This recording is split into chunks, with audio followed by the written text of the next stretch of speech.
5 langkah asas penjagaan kulit. Pertama, cuci kulit 1 hari 2 kali. Jangan lebih, nanti kulit kering. Yang kedua, seminggu 2 kali. Kita kena buang sel kulit mati. Ini adalah mask. Ada orang dia suka exfoliate. Jadi, sama ada pakai mask atau pakai scrub. Yang ketiga, lepas dah cuci muka kan, lepas dah cuci muka kena pakai toner ataupun dalam bahasa Melayu dia penyegar. Kalau yang ini saya pakai essence water. Ada orang pakai softener. Tapi jangan keliru dengan softener yang dekat dalam mesin basuh pula. Yang itu untuk basuh baju. Yang ini softener untuk muka, kan rosak kulit. Seterusnya, krim pelembab. Krim pelembab ataupun kita panggil bahasa Inggeris dia moisturizing cream. Yang paling penting, kita kena ada sunscreen. Tak kisahlah jenama apa, tak kisahlah apa sekalipun, especially bila kita nak keluar, kita kena pakai sunscreen. Kita bekerja depan komputer, pakai sunscreen. Duduk dalam rumah pun pakai sunscreen tau. Walaupun duduk dalam rumah aja, siapa kata duduk dalam rumah tak pakai sunscreen? Itu siang je lah.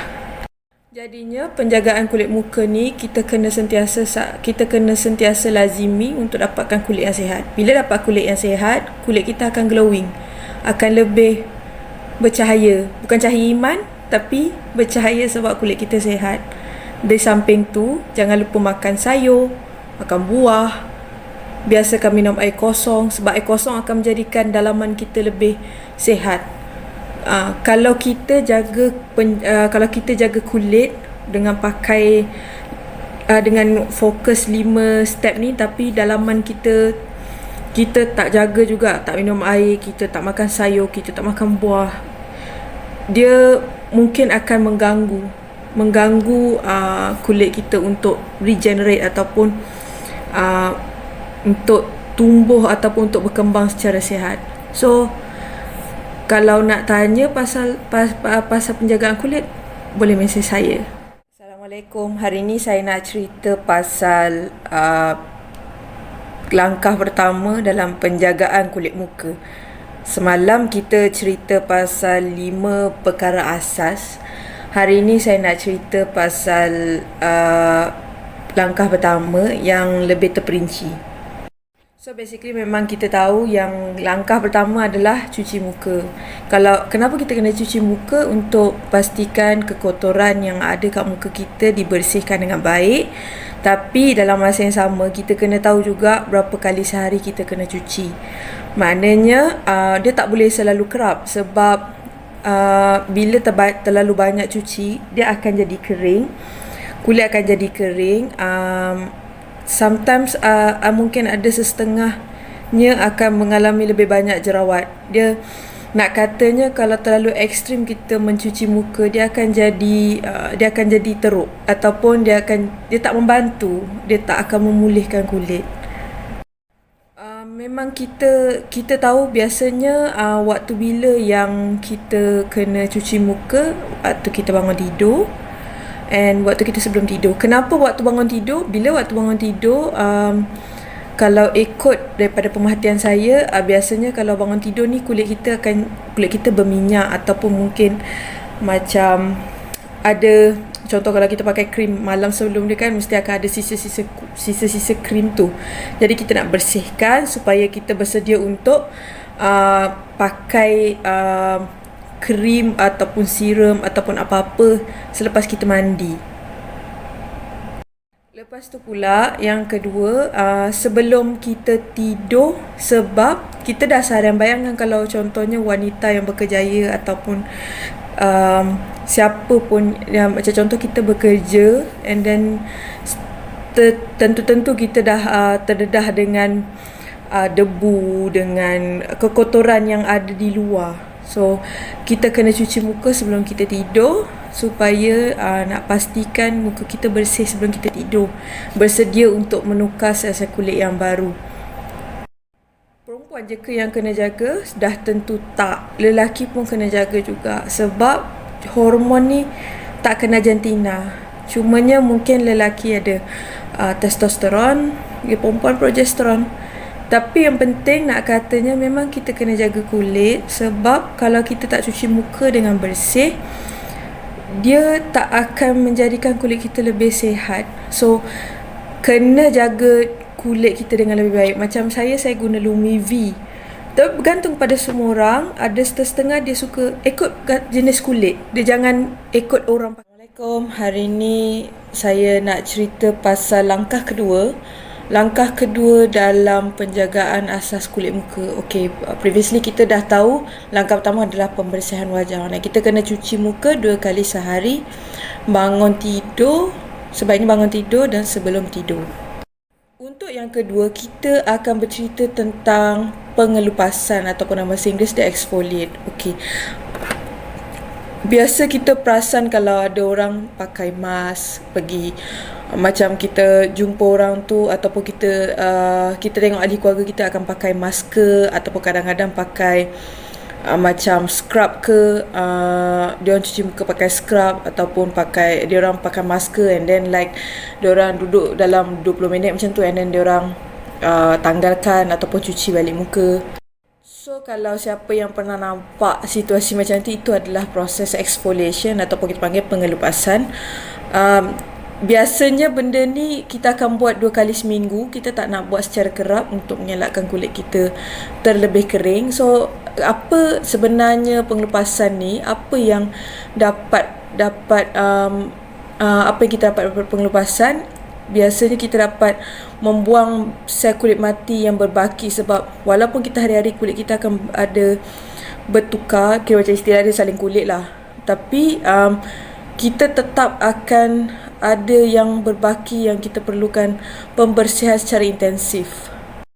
Jadi bila kita 2 kali seminggu kita buat masker, kita pakai masker, kita bersihkan muka, kita scrub muka kita, jadi dia akan tambah glowing muka, dia akan tambah kulit muka kita dia akan bertambah glow, dia akan ada cerah ataupun kurang kusam. So kalau kita perasan kenapa ada setengah orang kulit muka dia nampak macam mengelupas, dan benda tu salah satu dia adalah dia kurang buat exfoliation atau kurang pengelupasan.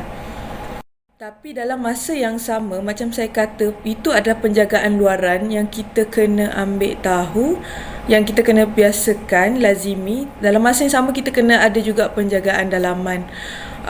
Kita kena biasakan makan sayuran macam tomato, sayuran yang mengandungi vitamin C untuk memastikan kulit kita glowing dari dalam. Banyakkan minum air kosong ataupun air suam, especially bila kita bangun pagi.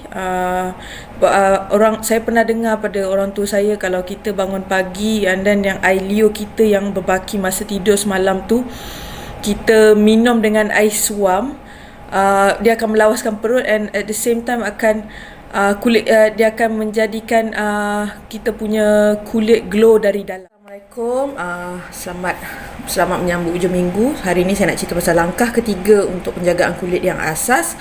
Langkah ketiga adalah menyegarkan ataupun kita panggil refreshing, freshen up ataupun kita panggil toning lah. Kita akan pakai toner ataupun essence water. Okey, kalau macam saya sendiri, saya ada penjagaan malam dengan siang. Maksudnya untuk siang pasal saya pergi kerja, jadi saya pakai toner.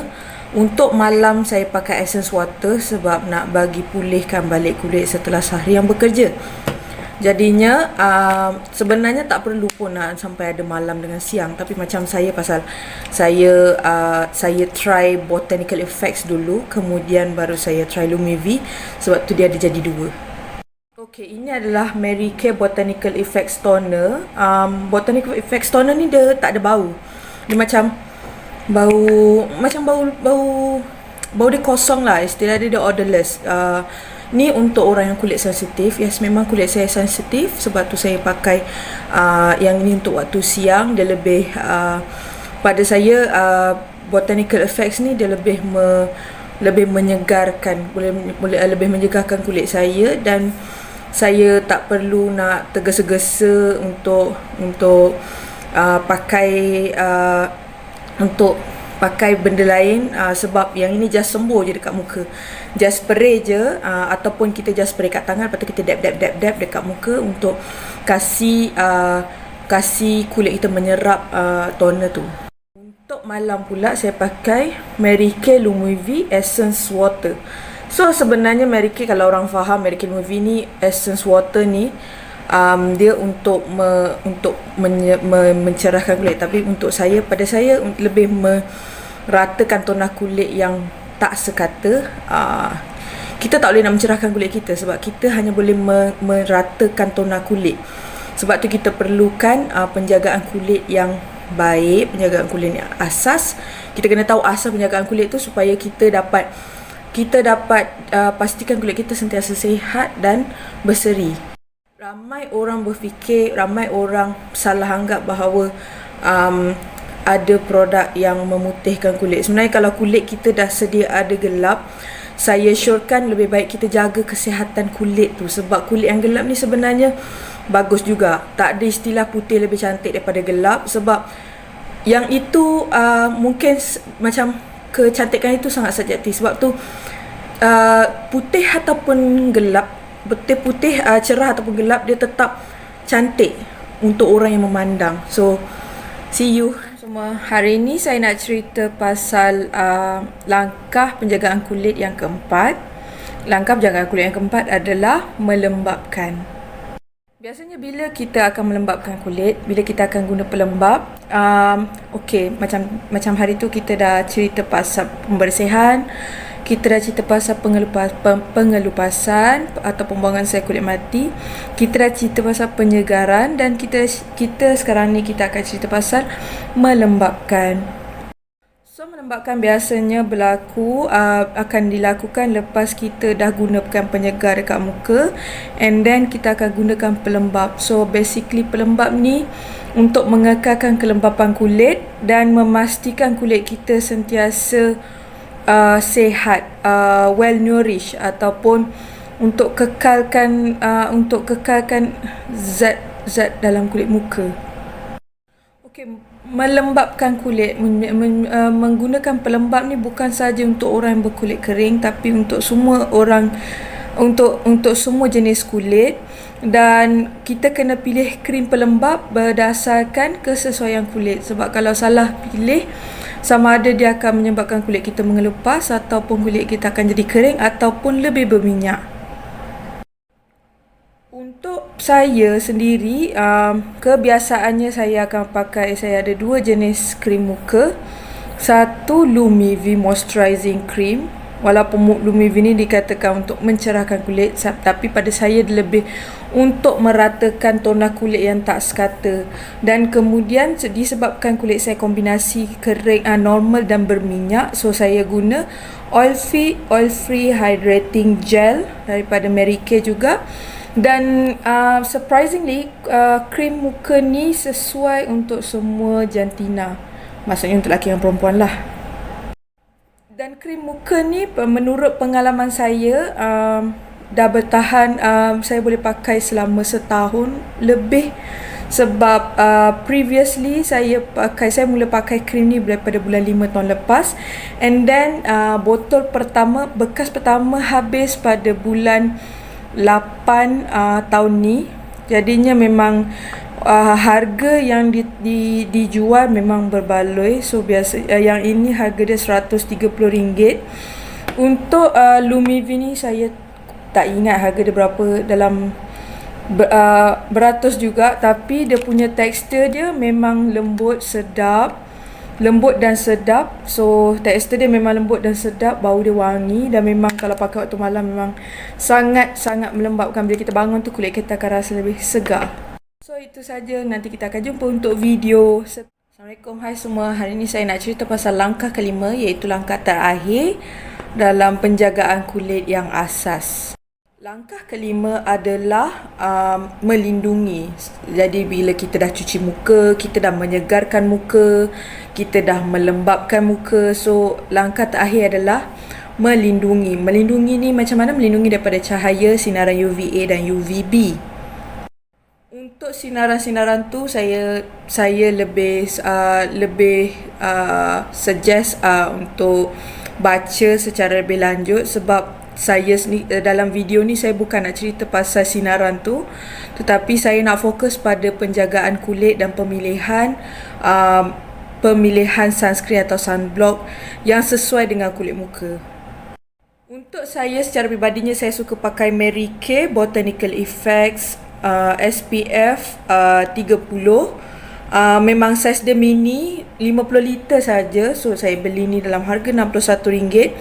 Jadi kenapa saya suka pakai sunscreen? Sebab saya banyak terdedah dengan luar, dengan cahaya matahari, dan even dalam rumah sendiri pun cahaya lampu juga boleh memberi kesan kepada penuaan kulit.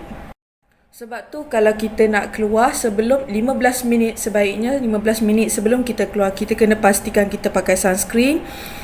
Kenapa 15 minit? Dalam tempoh 15 minit, krim muka akan meresap ke dalam kulit dengan lebih efektif. So kalau macam contoh kita pakai terus keluar, jadi dia tak sempat nak bertindak. Jadi kita kena bagi ruang. Sama juga macam kita kalau kita bangun tidur, kita kena pastikan kita kena ambil mood nak bangun tidur. So macam tu juga dengan krim muka.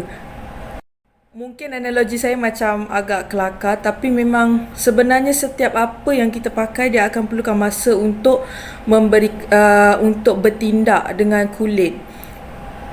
Jadinya bila saya kata ini adalah pilihan peribadi saya, bukan bermaksud saya suruh anda beli, ataupun